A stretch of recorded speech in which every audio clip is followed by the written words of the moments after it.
तो बहुत बहुत स्वागत है आप सभी का हमारे आज के सेशन में, जिसमें हम चर्चा करने वाले हैं श्रीमद् भगवत गीता के अध्याय संख्या 9 के श्लोक संख्या 3 को। कल हमने दूसरे अध्याय को चर्चा किया था, दूसरे श्लोक को चर्चा किया था इस अध्याय के, और आज हम उसी को कंटिन्यू कर रहे हैं। आज तीसरा श्लोक पढ़ रहे हैं। तो जो पढ़ सकते हैं पीछे पीछे दोहराने का प्रयास कीजिए अपने माइक्स को अनम्यूट करके।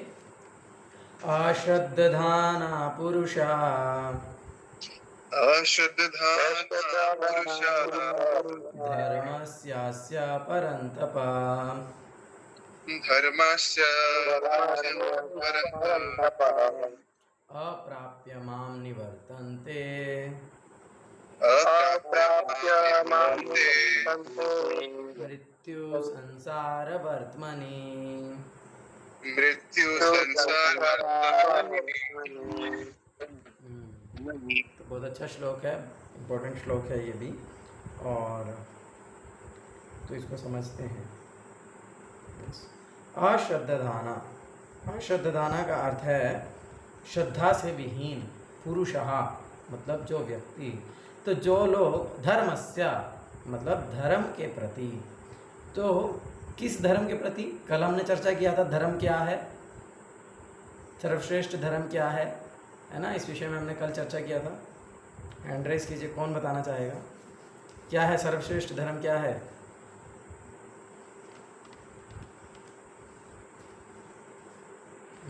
कल सब लोग थे ना क्लास में। लक्ष्य प्रभु, क्या है सर्वश्रेष्ठ धर्म?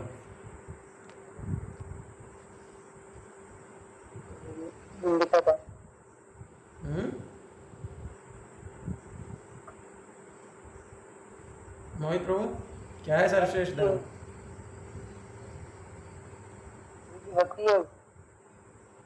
हरे कृष्णा प्रभु। प्रभु भगवत प्राप्ति मतलब भगवत भक्ति करना ही एकमात्र सर्वश्रेष्ठ धर्म। उद्धव प्रभु, क्या है सर्वश्रेष्ठ योग क्या है? यही था चारों में से तो कि भगवान की भक्ति करना, भक्ति योग। Yes, the exact word is भक्ति योग। कल ही तो चर्चा किया है, ध्यान से सुनेंगे। एक्चुअली बात ही कल यही बात थी कि भक्ति योग में भी क्या, भगवान की कथा को सुनना, ध्यान से सुनना, ये सर्वश्रेष्ठ धर्म है। तो इसलिए सुनने का मतलब ये नहीं है कि बस एक कान से सुना और दूसरे से निकाल दिया, हाँ, बस जब तक क्लास में तब तक हाँ हाँ हाँ, और उसके बाद फिर पूरा दिन वही कामों में लगे हुए हैं। तो इस प्रकार से नहीं होगा, ये भक्ति योग नहीं है। भक्ति योग का मतलब है ध्यान से भगवान की कथा का श्रवण करना और उसको अपने हृदय में लेकर के जाना।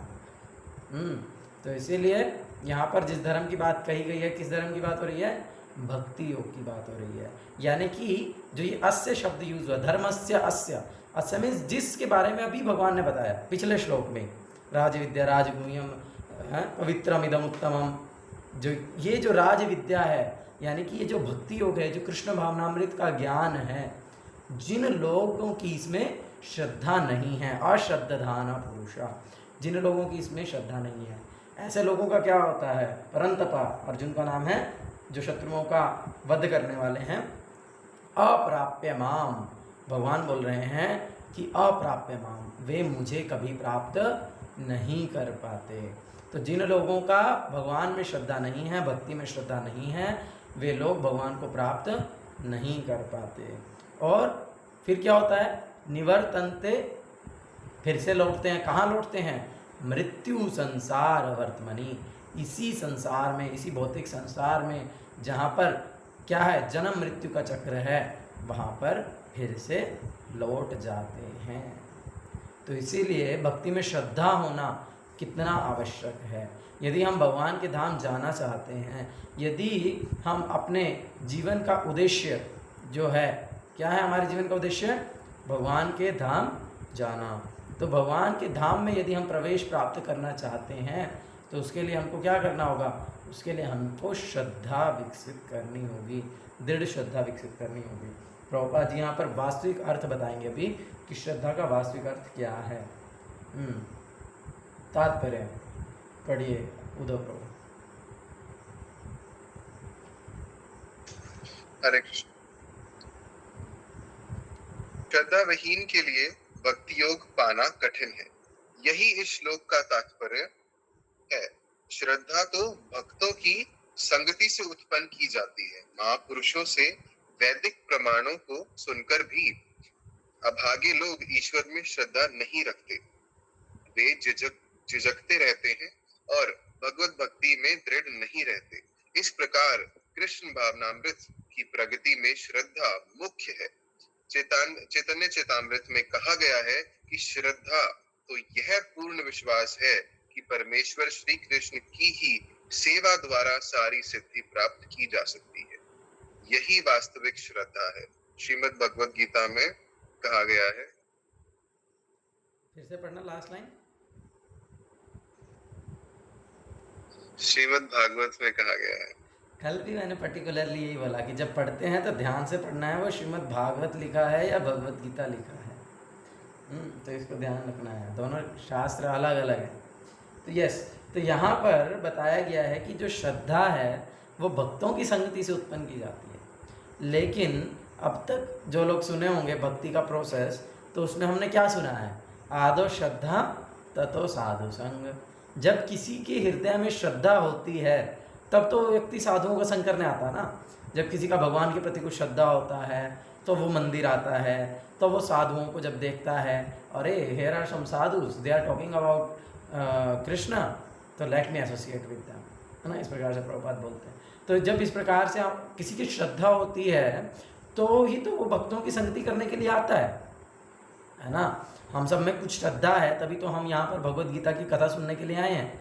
अगर श्रद्धा नहीं होती तो फिर भगवत गीता सुनने क्यों आते, है ना। तो लेकिन यहाँ पर जिस श्रद्धा की बात हो रही है वो है दृढ़ श्रद्धा, या फिर जिसको हम कह सकते हैं वास्तविक श्रद्धा। ये जो श्रद्धा है जो कि हमको इनिशियली जो हमको सहायता करती है साधु संग में आने के लिए, वो श्रद्धा वास्तविक श्रद्धा नहीं होती है। वास्तविक श्रद्धा तो वो है जो चैतन्य चरितामृत में यहाँ पर वर्णन किया है। श्रद्धा तो यह पूर्ण विश्वास है कि परमेश्वर श्री कृष्ण की ही सेवा से सर्व सिद्धि प्राप्त की जा सकती है। श्री चैतन्य महाप्रभु बोलते हैं, श्रद्धा शब्दे विश्वास कहे सुदृढ़ निश्चय, कृष्ण भक्ति कोइले सर्व कर्म कृत होय। तो श्रद्धा का क्या अर्थ है? श्रद्धा शब्दे विश्वास कहे सुदृढ़ निश्चय। तो श्रद्धा का मतलब है ये दृढ़ निश्चय होना, ये दृढ़ विश्वास होना।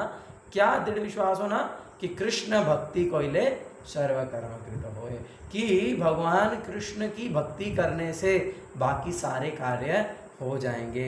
अगर मैं भगवान कृष्ण की भक्ति में लगा हूँ तो मुझे जीवन की जो सर्वोच्च सिद्धि है वो प्राप्त हो जाएगी। मेरे को अलग से कुछ और कार्य करने की आवश्यकता नहीं है, अलग से किसी और देवी देवता की पूजा करने की, अलग से कोई मैं पिंडदान आदि कर्म कांड की प्रक्रियाएं करने की, या इस प्रकार से अलग से कोई भी दूसरा कार्य करने की मुझे आवश्यकता नहीं है। अलग से यज्ञ करने की, दान करने की, तपस्याएं करने की आवश्यकता नहीं है।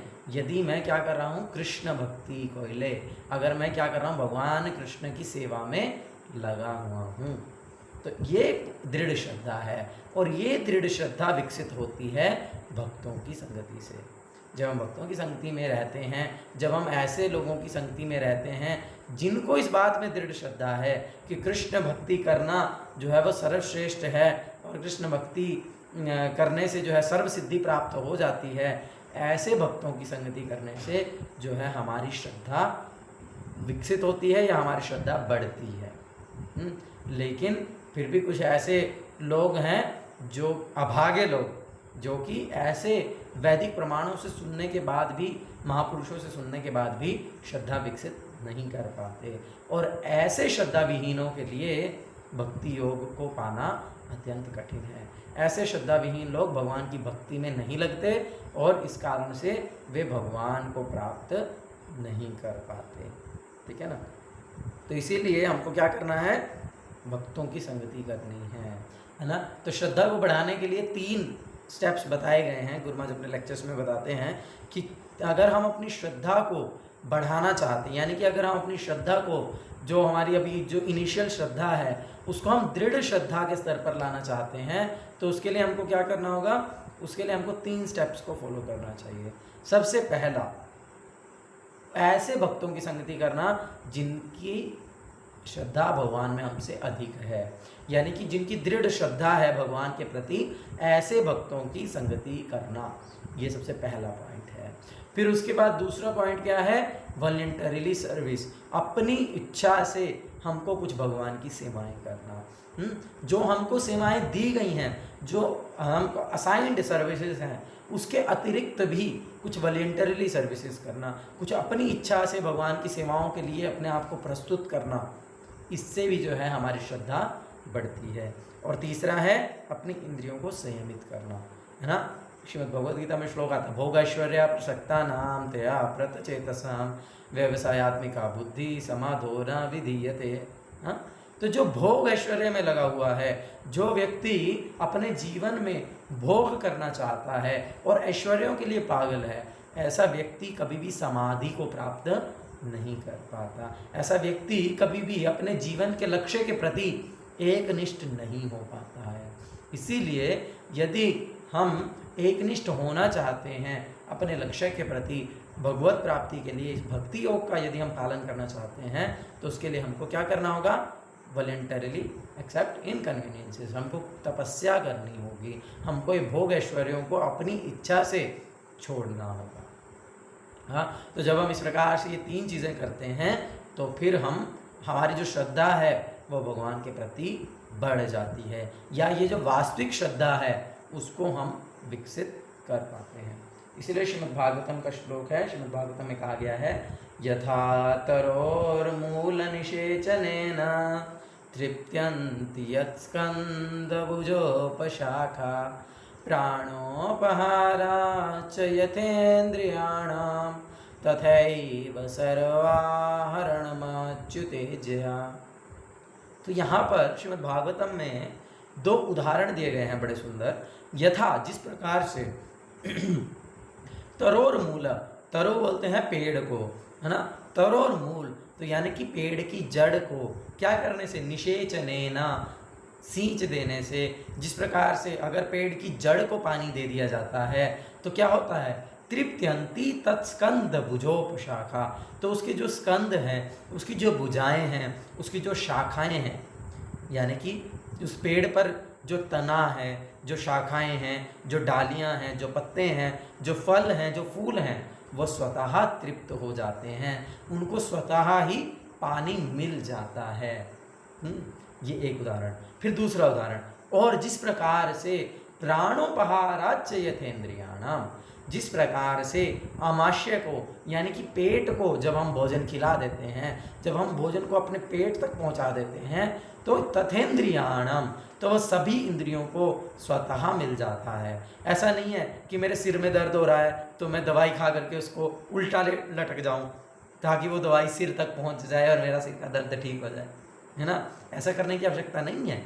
जब वो दवाई अपने पेट में पहुंचेगी तो ऑटोमेटिकली वो सिर तक उसकी एनर्जी पहुंच जाएगी, है ना। अगर मेरे को मेरे शरीर में कमजोरी लग रही है, बाजुओं में बड़ा दर्द हो रहा है, टांगों में बड़ा दर्द हो रहा है, तो ऐसा नहीं है कि मैं बाजुओं को अलग से कुछ खिलाऊंगा या टांगों को अलग से कुछ खिलाऊंगा, नहीं। पेट को खिलाने से सारे शरीर को स्वतः अपने आप ही एनर्जी मिल जाएगी। हाँ, तो उसी प्रकार से तथैव सर्वारणम अच्युतेज्या, उसी प्रकार से अच्युत भगवान कृष्ण की दिव्य सेवा करने से सभी देवता, सभी जीव, सभी के सभी जो हैं इस संसार में, वो सब जो हैं वो संतुष्ट हो जाते हैं यदि हम भगवान कृष्ण को तुष्ट कर देते हैं, है ना। देखो यहाँ पर लिखा है, वृक्ष की जड़ को सींचने से उसकी डालें, टहनियाँ तथा पत्तियाँ तुष्ट हो जाती हैं, और आमाशय को भोजन प्रदान करने से शरीर की सारी इंद्रियाँ तृप्त होती हैं। उसी तरह भगवान की दिव्य सेवा करने से सारे देवता तथा अन्य समस्त जीव स्वतः प्रसन्न होते हैं। यस्मिन तुष्टे जगत तुष्टा, वैदिक मंत्र है, यस्मिन तुष्ट जगत तुष्ट, कि भगवान को तुष्ट करने से पूरा जगत स्वतः तुष्ट हो जाता है। तो इसमें हमको दृढ़ श्रद्धा रखनी चाहिए, इसमें हमको दृढ़ श्रद्धा विकसित करनी है। अतः गीता पढ़ने के बाद मनुष्य को चाहिए कि वह गीता के इस निष्कर्ष को प्राप्त हो कि मनुष्य को अन्य सारे कार्य छोड़कर भगवान कृष्ण की सेवा करनी चाहिए। यदि वह इस जीवन दर्शन से विश्वस्त हो जाता है तो यही श्रद्धा है। तो एक्चुअल में कंक्लूजन क्या है, भगवत गीता का सार क्या है? है ना, 18वें अध्याय का 66वां श्लोक, सर्वधर्मान परित्यज्य मामेकं शरणं व्रज अहम त्वां सर्व पापेभ्यो मोक्षयिष्यामि मा शुचः। तो भगवान बोल रहे हैं कि सभी धर्मों का परित्याग करके केवल मेरी शरण में आ जाओ, मैं तुम्हें सभी पापों से मुक्त कर दूंगा, इसमें तुम डरो मत, चिंता मत करो, विश्वस्त हो जाओ।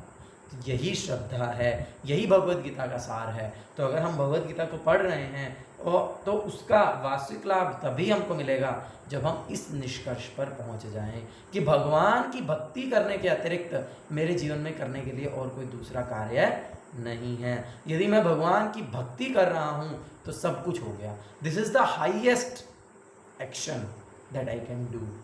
जो मेरे को करना है, जो मेरे जीवन में मुझे कुछ करना ही है, तो भगवान की भक्ति है। इसके अतिरिक्त और कोई कार्य मेरे लिए करणीय नहीं है। ये जब हम समझ लेंगे, जब इसमें हमको दृढ़ विश्वास हो जाएगा, तो ये है वास्तविक श्रद्धा। आगे पढ़िए लक्ष्य प्रभु, जहाँ तक मैं बोलूँगा वहाँ तक पढ़ना, बीच में रोकूंगा तो रुक जाओ।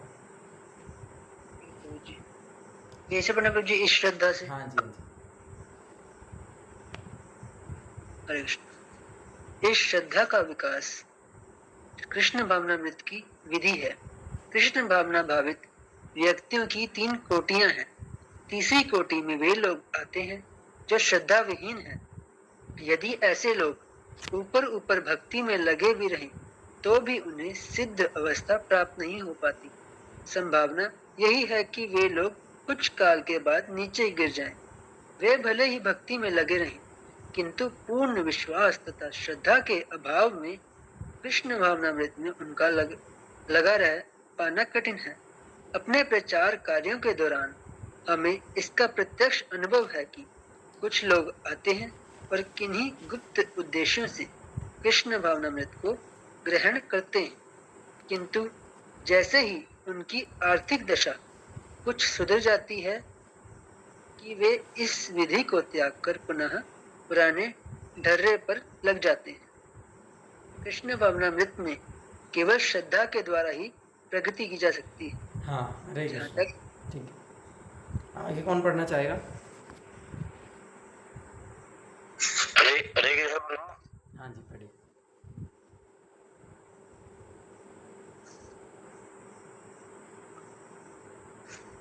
पढ़िए प्रभु जी, कृष्ण भावनामृत में केवल यहाँ से जहाँ तक श्रद्धा की। यहाँ पर से है ना, अपने अपने प्रचार कार्यों के दौरान हमें यही से सुनना। आगे आगे जहाँ तक श्रद्धा की बात है,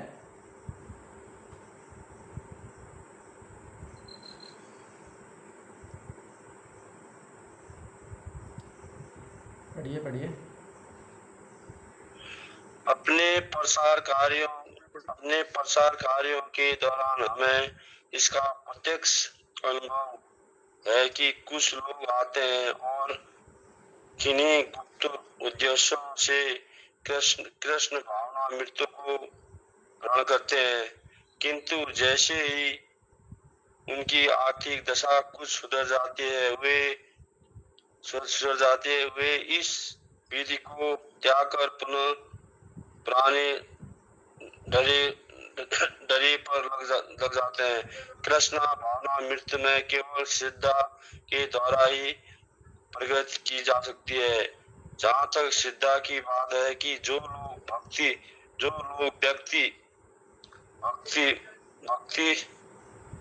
साहित्य में निपुण है और जिसने दृढ़ श्रद्धा की आस्था प्राप्त कर ली है, वह कृष्ण भावनामृत की प्रथम कोटि का व्यक्ति कहलाता है। दूसरी कोटि में वे व्यक्ति आते हैं जिन्हें भक्ति शास्त्रों का ज्ञान नहीं है, किंतु स्वतः ही उनकी दृढ़ श्रद्धा है कि कृष्ण भक्ति सर्वश्रेष्ठ मार्ग है, अतः वे इसे ग्रहण करते हैं। इस प्रकार से तृतीय कोटि के उन लोगों को हरे कृष्णा, से श्रेष्ठ तत्पर है। हरे कृष्ण। मोहित प्रभु पढ़िए आगे।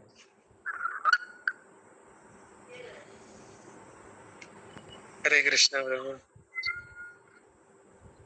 दृढ़ श्रद्धा है कि कृष्ण भावना में श्रेष्ठ मार्ग है, अतः वे इसे ग्रहण करते हैं। इस प्रकार में तृतीय कोटि के उन लोगों से श्रेष्ठतर हैं जिन्हें न तो शास्त्रों का पूर्ण ज्ञान है और न ही शास्त्र ही श्रद्धा ही है, अपितु संगति तथा सरलता के द्वारा वे उसका पालन करते हैं। तृतीय कोटि के व्यक्ति कृष्ण भावना अमृत में ये क्या है प्रभु? च्युत हो सकते हैं, किंतु तृतीय कोटि के व्यक्ति च्युत नहीं होते। प्रथम कोटि के लोगों के च्युत होने का प्रश्न ही नहीं उठता।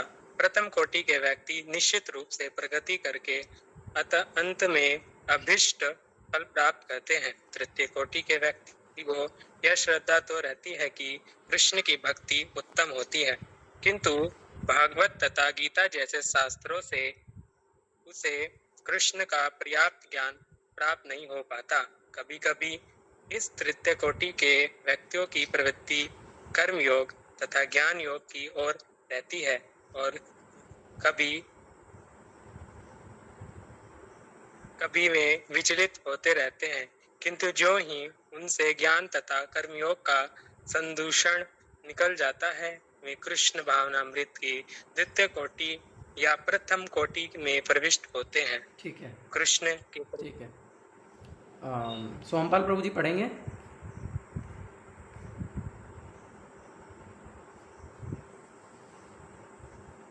हरे कृष्णा। नारद प्रभु पढ़ेंगे।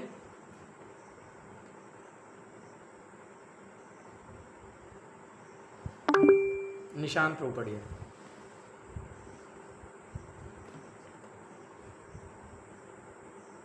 हरे कृष्ण प्रभु। कृष्ण के प्रति श्रद्धा भी 3 अवस्थाओं में विभाजित है और श्रीमद् भागवतम में इसका वर्णन है। भागवत के 11वें स्कंद में प्रथम, द्वितीय तथा तृतीय कोटि भी की आस्तिकता का विवरण हुआ है। जो लोग कृष्ण के विषय में तथा भक्ति की श्रेष्ठता को सुनकर भी श्रद्धा नहीं रखते और यह सोचते हैं कि यह मात्र प्रशंसा है, उन्हें यह मार्ग अत्यधिक कठिन जान पड़ता है।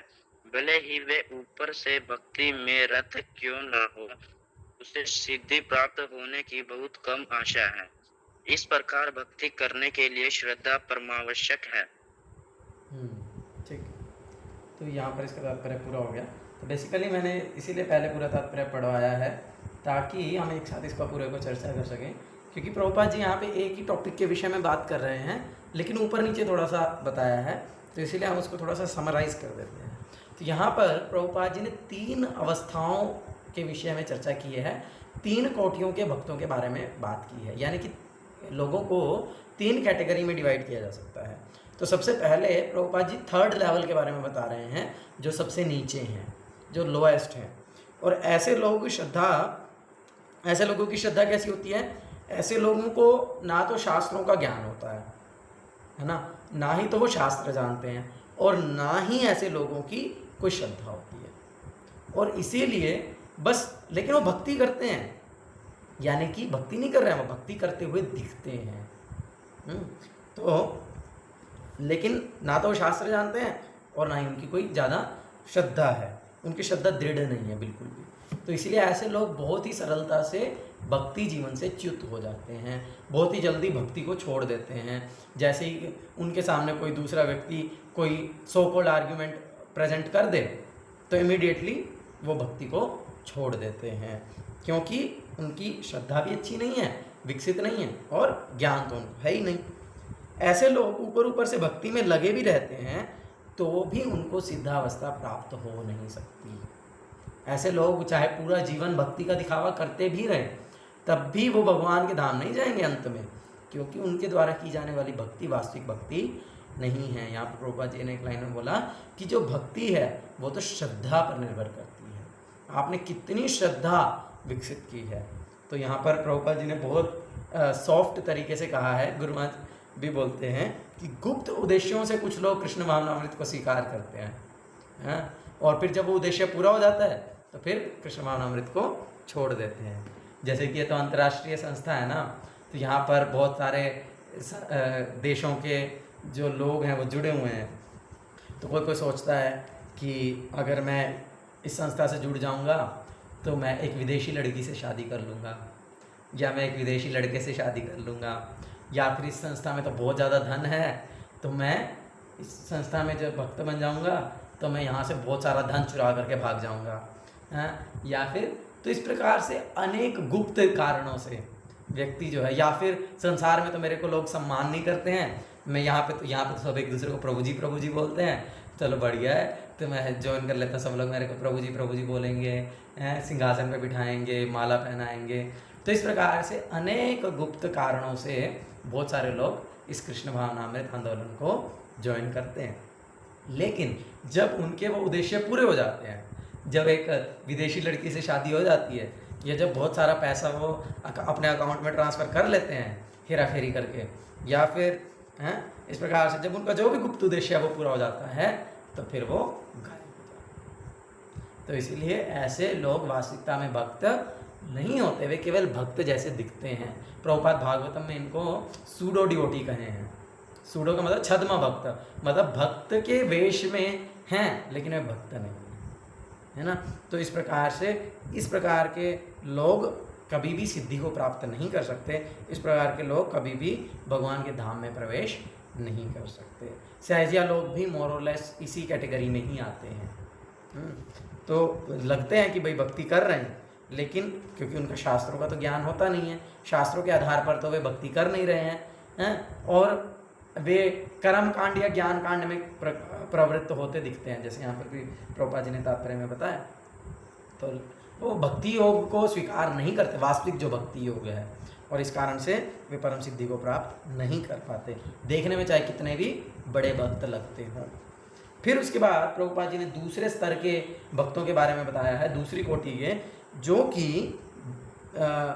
भक्ति शास्त्रों का ज्ञान उन लोगों को नहीं होता है, वो भी शास्त्रों के बारे में नहीं जानते हैं, लेकिन वो बहुत सरल होते हैं, और सरल होने के कारण वे संगति के कारण जब उनको भक्तों की संगति प्राप्त हो जाती है तो वो उसको सरलता से स्वीकार कर लेते हैं। मान लीजिए कि कोई व्यक्ति तृतीय श्रेणी का है, जिसकी ना तो बहुत कोई श्रद्धा है ना ही तो उसका शास्त्रों का ज्ञान है, लेकिन वो सरल है, और अगर उसको किसी प्रामाणिक भक्त का संग मिल जाए तो उस प्रामाणिक भक्त उसको बोल देगा कि ठीक है तुम हरे कृष्ण जप करो, वो जप करने लग जाएगा, अरे 4 नियम पालन करो, ठीक है 4 नियम पालन करेगा, प्रसाद ही खाओ, प्रसाद खाने लग जाएगा।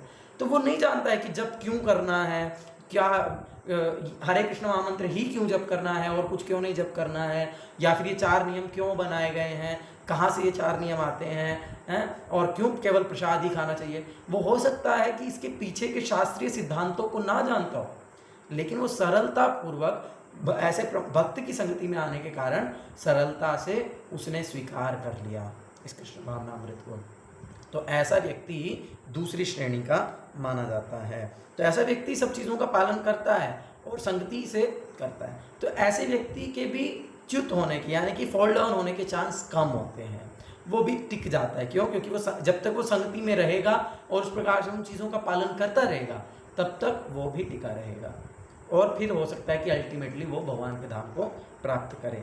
लेकिन ultimately there is first class devotee, प्रथम श्रेणी का भक्त है, जो कि दृढ़ श्रद्धा भी है उसकी। क्या दृढ़ श्रद्धा? कृष्ण भक्ति कोइले सर्वकर्म कृत होए, कि अगर मैं जड़ में पानी दे रहा हूँ तो पूरे पेड़ को अपने आप पानी मिल जाएगा, अगर मैं पेट को खिला रहा हूँ तो पूरे शरीर को अपने आप शक्ति मिल जाएगी। उसी प्रकार से मैं कृष्ण की सेवा कर रहा हूँ, मैं कृष्ण की भक्ति कर रहा हूँ, तो अलग से मुझे संसार में मेरा अलग से कोई और ऋण नहीं रहता है ना। बहुत सुंदर श्लोक आता है श्रीमद् भागवतम का, देवर्षि भूताप्त नृणाम पितॄणाम ना किंकरो नायम ऋणी च राजम। बहुत सारे लोग इस प्रकार से डाउट करते हैं, अरे प्रभु जी अगर मैं इस प्रकार से सब कुछ छोड़ दूंगा तो फिर मेरा जो माता पिता के प्रति ऋण है, उन्होंने मेरे को पाल पोस के बड़ा किया, मेरे को पढ़ाया लिखाया, ये किया वो किया, वो ऋण मैं कैसे चुका पाऊंगा। अरे केवल बहुत सारे लोग केवल इस ऋण के प्रति बहुत सोचते हैं कि मेरा जो माता पिता के प्रति ऋण है उसको मैं कैसे चुकाऊंगा। अरे केवल माता पिता के प्रति ही आपका ऋण नहीं है, आपका ऋण और भी बहुत सारे लोगों के लिए है। इस श्लोक में बोले देवर्षि, देवताओं के प्रति आपका ऋण है ना। सूर्य देव हमेशा हर रोज आपको जो है गर्मी प्रदान कर रहे हैं, रोशनी प्रदान कर रहे हैं। अगर सूर्य ना हो तो हमारा जीवन संभव नहीं है। चंद्र देव हैं, वो नहीं हो तो किसी फल सब्जी में रस ही नहीं आएगा, तो खाएंगे क्या? तो उनके बिना भी हमारा जीवन संभव नहीं है। वायुदेव अगर हवा देना बंद कर दे, प्राणवायु सब खींच लें, तो कैसे जिएंगे हैं? यदि अग्निदेव अग्नि ना दे तो हम क्या बनाएंगे? तो इस प्रकार से हम अनेक देवताओं पर निर्भर हैं, तो इसलिए उनका भी तो ऋण है। हम हवा ले रहे हैं, सब पानी ले रहे हैं, सब कुछ ले रहे हैं, सनलाइट ले रहे हैं, उसके बदले में हम क्या दे रहे हैं? तो क्या हम वहाँ पर ऋणी नहीं हो रहे हैं? ऑफकोर्स ऋणी हो रहे हैं। हमारे ऊपर ऋषियों का ऋण है ना। जब आप स्कूल कॉलेज में पढ़ते हैं तो आप अपने टीचर के ऋणी हो जाते हैं, इसीलिए बोलते हैं कि गुरु दक्षिणा देना चाहिए, है ना, गुरु को। तो वो ऋषि, महान ऋषि जिन्होंने हमको ये शास्त्र दिए हैं, वेद व्यास, असित, देवल, नारद, जिन्होंने हमको ये वैदिक विजडम प्रदान किया है, भगवान के विषय में जो प्रमाणिक ज्ञान है वो हमको प्रदान किया है, तो क्या हमारा उनके प्रति कोई ऋण नहीं है? तो हमारा उनके प्रति भी ऋण है। देव ऋषि भूताप्त नृणाम प्रतरणाम, हमारा अपने पितरों के प्रति भी ऋण है, माता पिता के प्रति भी ऋण है, और इस प्रकार से हमारा अनेक प्रकार से हमारे ऊपर ऋण है। लेकिन नायम किंकरो नारिणी च राजन, लेकिन हे राजा परीक्षित, सुखदेव गोस्वामी बोल रहे हैं कि जो भगवान की, जो अच्युत भगवान, भगवान का एक नाम है अच्युत, यानी कि जिनका पतन नहीं होता, यानी कि भगवान कृष्ण। तो जो भगवान कृष्ण की अहेतु की भक्ति में लगा है, जो भगवान कृष्ण की अनन्य भक्ति में लगा हुआ है, ऐसा व्यक्ति इन सभी ऋणों से स्वतः मुक्त हो जाता है। हाँ, तो फिर इसीलिए तो भगवान बोले सर्वधर्मान् परित्यज्य मामेकं शरणं व्रज अहम त्वां सर्व पापेभ्यो मोक्षयिष्यामि, मैं तुम्हें सभी पापों से मुक्त कर दूंगा। फिर भी अगर कोई व्यक्ति नहीं इतनी श्रद्धा कर पा रहा है, फिर भी अगर कोई व्यक्ति ये सोचे कि नहीं नहीं मेरे को पाप लग जाएगा, अरे मैं माता पिता की सेवा नहीं करूंगा तो मेरे को पाप लग जाएगा, ना, अहम त्वां सर्व पापेभ्यो मोक्षयिष्यामि, भगवान बोले मैं तुम्हें सभी पापों से मुक्त कर दूंगा, डरने की आवश्यकता नहीं है। तो ये दृढ़ श्रद्धा हमको विकसित करनी है, और फर्स्ट क्लास डिवोटी जो प्रथम श्रेणी का भक्त है उसको इसमें दृढ़ श्रद्धा होती है। और केवल श्रद्धा ही नहीं होती है, उसकी ये श्रद्धा वैदिक शास्त्रों द्वारा पोषित होती है। मतलब उसे वैदिक शास्त्रों का, जो शास्त्र जो भक्ति का वर्णन करते हैं, वो उसमें निपुण होता है, वो उनको पूर्ण रूप से जानता है। यदि आवश्यक, उसका फेथ केवल ब्लाइंड फेथ नहीं है, बल्कि वह अपने फेथ को पुष्टि करने के लिए शास्त्रों के प्रमाण दे सकता है। तो इसीलिए ऐसा भक्त प्रथम श्रेणी का माना जाता है, और ऐसा भक्त कभी च्युत नहीं होता, ऐसा भक्त कभी पतन नहीं होता। तो इस प्रकार से ये श्रद्धा के आधार पर 3 प्रकार के भक्त होते हैं, और इसीलिए हमको ये दृढ़ श्रद्धा, शास्त्रीय श्रद्धा जिसको कहते हैं, उसको हमको विकसित करना है। क्योंकि श्रद्धा जो है भक्ति नहीं है, लेकिन श्रद्धा भक्ति का बहुत महत्वपूर्ण अंग है। श्रद्धा के माध्यम से ही हम भक्ति में प्रगति कर सकते हैं। गुरु महाराज बोलते हैं जादृशी श्रद्धा सिद्धि भवती तादृशी, जिसकी जैसी श्रद्धा होगी उसी प्रकार से उसकी सिद्धि होगी, उसी प्रकार से ही वो जो है अंत में गति प्राप्त करेगा। क्या गति होती है? तो श्रीमद् भगवद गीता में हमने सुना है कि क्या बोल रहे हैं, ऊर्ध्वं गच्छन्ति सत्वस्था मध्ये तिष्ठन्ति राजसा जगन्य गुण वृत्तिस्थो अधो गच्छन्ति तामसा। हाँ, कि जो सतोगुण में स्थित हैं वे लोग ऊपर के लोकों में जाते हैं, जो रजोगुण में हैं वे इसी लोक में रह जाते हैं, और जो जगन्य कर्म करते हैं, जो तमोगुण में हैं, ऐसे लोग अधोगति को प्राप्त होते हैं। तो इसीलिए हमारा उद्देश्य क्या है? हमारा उद्देश्य है भगवान के पास जाना। अप्राप्य माम इस श्लोक में बोल रहे हैं। लेकिन जो व्यक्ति श्रद्धा विहीन है, जो भगवान में दृढ़ श्रद्धा को विकसित नहीं करेगा, भगवान की इस भक्ति योग का दृढ़तापूर्वक पालन नहीं करेगा, ऐसा व्यक्ति भगवान को प्राप्त नहीं कर सकता, और फिर अपने गुणों के अनुसार इसी संसार में ऊपर से नीचे भटकता रहेगा। मृत्यु संसार वर्तमनी, इस संसार संसरति इति संसार, यानी कि जहाँ पर बार बार पुनरपि जननम पुनरपि मरणम पुनरपि जननी जठरे शयनम इति संसारे। तो शंकराचार्य जी बता रहे हैं कि बार बार जन्म लेना, बार बार मरना, बार बार माँ के गर्भ में जाना, पीड़ा सहन करना, ये क्या है? यही संसार है। इति संसारे स्फुटतर दोषा कथनीयमानवतव संतोष। तो इस प्रकार से जो है हमको इस संसार चक्र, जन्म मृत्यु जरा व्याधि, है ना, व्यक्ति जन्म लेता है, फिर बड़ा होता है, फिर उसको बहुत सारी बीमारियां हो जाती हैं, पूरा जीवन बीमारियां रहती हैं, बुढ़ापा आ जाता है, बुढ़ापे में बहुत कष्ट सहन करता है, फिर मर जाता है, फिर से किसी और रूप में जन्म लेता है, फिर से कष्ट भोगता है, फिर मर जाता है। इस प्रकार से ये जो जन्म मृत्यु जरा व्याधि का जो चक्र है 84 लाख योनियों में जो है निरंतर चलता रहता है।